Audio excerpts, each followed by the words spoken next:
Hello, everyone.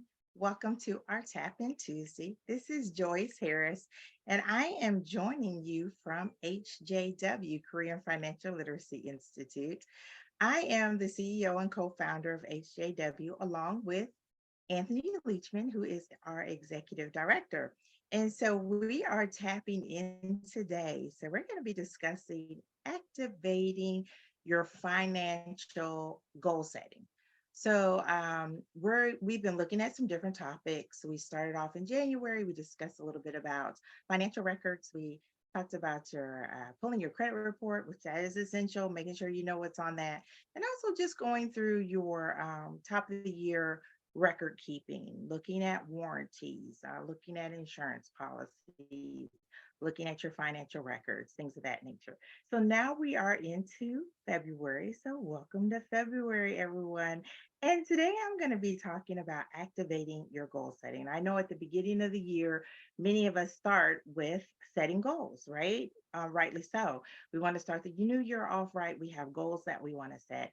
So we just want to talk about those financial goals that you set. Many times, in talking to people in financial counseling, they do a great job of setting those goals, but then they get to a point of how to actually walk that out. What does that look like? What is the next step? So, one of the things I want to start with is looking at the daily progression of activating your financial goals. And what that means is looking at your day to day activity. Once you have set your goal, you're either making decisions that go in line with that goal or that are going against that goal. And that typically happens on a day to day basis, making those financial decisions as you're purchasing items, as you're accepting invitations to go out to dinner or, to go shopping or just pick up extra things that are not in your budget that will take away from the dollars that you have assigned to your financial goals. As we know, every goal generally has some sort of financial aspect to it that you have to assign those dollars. And so, in order to stay on track with that, you want to make sure you're making those daily decisions. So, next, let's look at that. Now we're making good daily decisions. We're tracking our finances according to our goals. And so, now let's look at okay, making sure you do your goals, your financial goal setting in steps. If your major goal is home ownership, we're just going to use that as an example. Home ownership. So first, perhaps you have to look at your credit report, maybe clear up things on your credit report. So that is going to require a dollar amount. So it would first be wise to have a small goal of working on your financial debt load. Then also, as another goal, making sure you're putting additional dollars aside. As you're going into home ownership, you may be required to put down a down payment. Also, once you get into the home, there may be things that you need to furnish your home or to take care of your home. One of the things we always discuss as far as home ownership goal is very different than renting, right? So once you become a homeowner, if you break it, you fix it. It's no more calling the landlord and or calling the maintenance team and saying, this is not working properly. No, you have to have dollars set aside for that to take care of those items in your house. It's not only important for you to get into your home, but also making sure you take the steps to stay in your home. So when we're looking at goal setting, we could do it as a progressive thing. So getting the debt paid off, start saving for your down payment, save for when you're in the home. And even while you're in the home, continuing that home maintenance fund. And that can all be in line with your goal setting for home ownership. So, thus, we say the progressive goal of home ownership. And as we're thinking about goals, once you do achieve goals, it's always important to have a short term and long term goal in place at all times. So, once you've accomplished a goal, you can replace it with another goal, and that will keep you moving forward in your financial future. And to add on to that, continue to align yourself with individuals who are going in the same direction with you. So make sure that you have some sort of financial accountability, whether you are meeting with a counselor, maybe you have a small group of individuals who are all on the path of home ownership. that would be great because you all would keep each other accountable, right? So it's always good to kind of move in line with the individuals who are going in the same direction. If not, find that friend that you can discuss your goals with, that you can share those with them, and that they will keep you in line. So, the next time you're like, oh, I want to go out to the dinner, they can kind of remind you, okay, that's great, but make sure that you're keeping your goals in mind, and does that line up with your goals? And these are conscious decisions that we can make on a daily basis to make sure we keep in line with what we want to accomplish for the year. All right.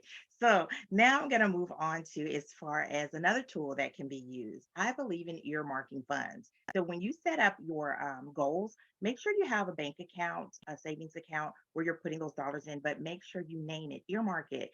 Make sure you tell it where you want that money to go, right? It's a constant reminder. So then that way, when you're looking at this money as it starts to accumulate and you are starting to look at different things that you want to do, if I have that earmarked as house fund, I know, okay, really, that's in line with my goals. I really shouldn't be touching that money unless it is for that specific goal. So these small little reminders that help us stay on track with achieving what we want to achieve. Because this is the thing, if we have set the goal as something that's important to us, right? So if for some reason you deviate from the plan or you don't accomplish it, it's really going against what you have set for your future. So these are just little tools that'll help keep you going in the right direction. Oh, like to add, make sure that as you go through this process, you reassess. Okay. So life happens. We can make all the great plans that we want, set our goals in motion, and then something pops up, as is life. The good thing about it is take a pause and reassess. You don't have to forego your financial goal altogether. Call in support if you need to.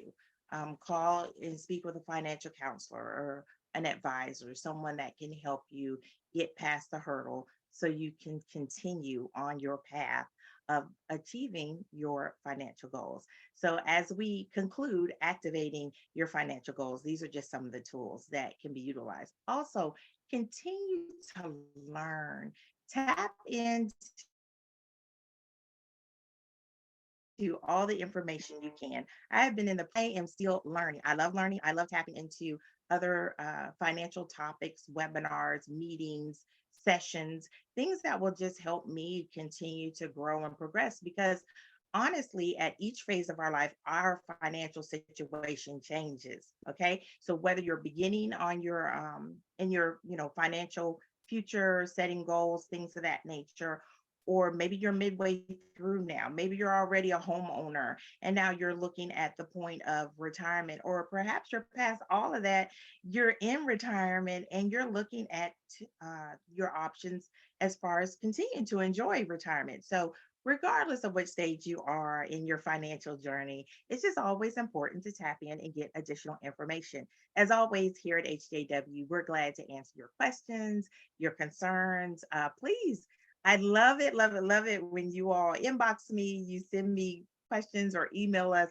I love reading them. I love answering them because 9 times out of 10, someone else has the same question. If you have a topic that you would like us to tap into on one of our Tuesdays, please let us know that as well. We would be glad to discuss that content. You can also go to our website, hjwfinancial.org, and learn more about what we're doing. We have a couple of classes coming up later in the month, the 23rd and the 24th. Our very own Dr. Back discussing college planning. You all, your support is amazing. You all have requested that class to come back. He will be adding some additional content. So if you viewed it before, please make sure you tap back in because there will be some updates to that as well. So we look forward to seeing you on that class, the 23rd and the 24th. If you have any questions, like I said, make sure you reach out to us. Like us on Facebook, you all. We have a Facebook page, HJW Financial Career, excuse me, HJW Career and Financial Literacy. That's how you will find us. So go to our page and like us. We appreciate you all. I hope you enjoy the rest of your Tuesday. Be safe out there, folks. God bless. Bye bye for now.